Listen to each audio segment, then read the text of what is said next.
നമുക്കിപ്പം സാമൂഹ്യ പ്രവർത്തക VP സുഹറയുണ്ട്.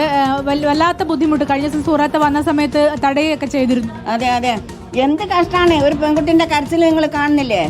മുത്തലാക്ക് കഴിഞ്ഞു, ഇനി ഒരു തലാക്ക് മൂന്ന് തവണ എഴുതാനുള്ള തലാക്ക. ആ തലാക്ക് കോടതി അംഗീകരിച്ചിട്ടില്ല. ഈ കുട്ടി എന്ത് ചെയ്തു എന്നുള്ള ഒരു കാരണം കാണിച്ചിട്ടില്ല, ഒന്നും കാണിച്ചിട്ടില്ല. വെറുതെ എന്തെങ്കിലും പറയാ, എന്നിട്ട് ആ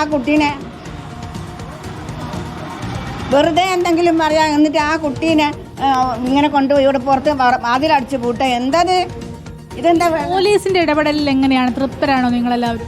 പോലീസ് ശരിക്കും ഞാൻ പറഞ്ഞത്, പോലീസ് അന്നൊക്കെ വരെയും നോക്കിയൊക്കെ ഇടയ്ക്കിടയ്ക്ക് വരെയും നോക്കിയും ആങ്ങളമാരെ വിളിക്കുകയും സംസാരിക്കുകയൊക്കെ ചെയ്യുന്നുണ്ട്. അതുകൊണ്ട് ഞാൻ പോലീസുകാരെ നമുക്ക് അത്രയല്ല പറയാം. പോലീസുകാർക്ക് ഒരു പ്രശ്നമുണ്ട്.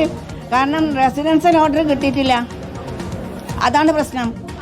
പിന്നെ നമുക്ക് ഇങ്ങനെ ഇത് കാണുമ്പോൾ നമ്മൾ ഗതിമുട്ട, നമ്മൾ എന്തായാലും ഇത് പൊളിക്കും. അതായിരിക്കും നമ്മൾ അടിച്ചു പൊളിക്കാൻ. അത് തന്നെ ഇനി നിർവാഹമുള്ളൂ. ഇയാൾ ഈ ബന്ധം നിലനിൽക്കുകയാണ് രണ്ടാമതൊരു വിവാഹം കഴിക്കുന്നത്. അത് ഇവിടെ ബഹുമാനത്തെ നിലവിലില്ലേ? ഈ മുത്തലാക്ക് നിർത്തലാക്കി അപ്പം വേറെ ഈ 3 തലാക്കുണ്ട്, 3 തവണ ചെയ്യാം. ഇപ്പം കൂടുതൽ കോടതികളിലും വരുന്ന കേസുകൾ എന്താ? അന്ന് ഞാൻ ഒരു സ്ഥലത്ത് പോയപ്പം അവർ പറയാണ് എന്താണെന്ന് വെച്ചാൽ ഇപ്പം കൂടുതൽ കേസ് ഈ 3 മാസം കൊണ്ട് കൊടുത്തു തീർക്കുന്ന ഏകപക്ഷീയമായ വിവാഹമോചനം നടക്കുക. ഇതാരും അറിയുന്നില്ല. എല്ലാവരും വിചാരിച്ച് ശുഭമായി മുത്തലാക്ക് നിന്നല്ലോ എന്ന്. എന്താണ് ഇത്? ഇതിൻ്റെയൊക്കെ കാരണം നിങ്ങളെന്ന് ആലോചിച്ചോക്ക്. നമ്മുടെ സമുദായത്തിൽ ഇതൊക്കെ ഒരു മനുഷ്യന്മാർക്ക് കാണാൻ പറ്റുന്ന കാര്യമാണോ? ഇവരെ ഭർത്താവിനോട് സംസാരിച്ചിരുന്നു? ഭർത്താവിനെ വിളിച്ചിട്ട് എടുത്തിട്ടില്ല. ഞാൻ പിന്നെ പള്ളി കമ്മിറ്റിയിൽ വിളിച്ചിരുന്നു.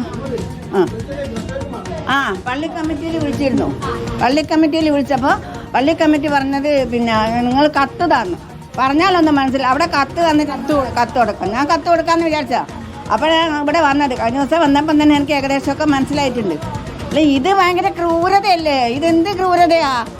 വാതിലടച്ച് പൂട്ടാം, ഒന്നുകിൽ വാതിൽ തുറന്ന് അവളെ കയറ്റാം. അല്ലെങ്കിൽ ഇനി അധികമൊന്നും നിൽക്കൂല, കുറച്ച് ദിവസം കൂടെ. ഇനി എത്ര ദിവസം പോകും നോക്കട്ടെ. ആളുകളെ കൊണ്ടാന്ന് അടിച്ചു പൊളിക്കും, ഉറപ്പാ.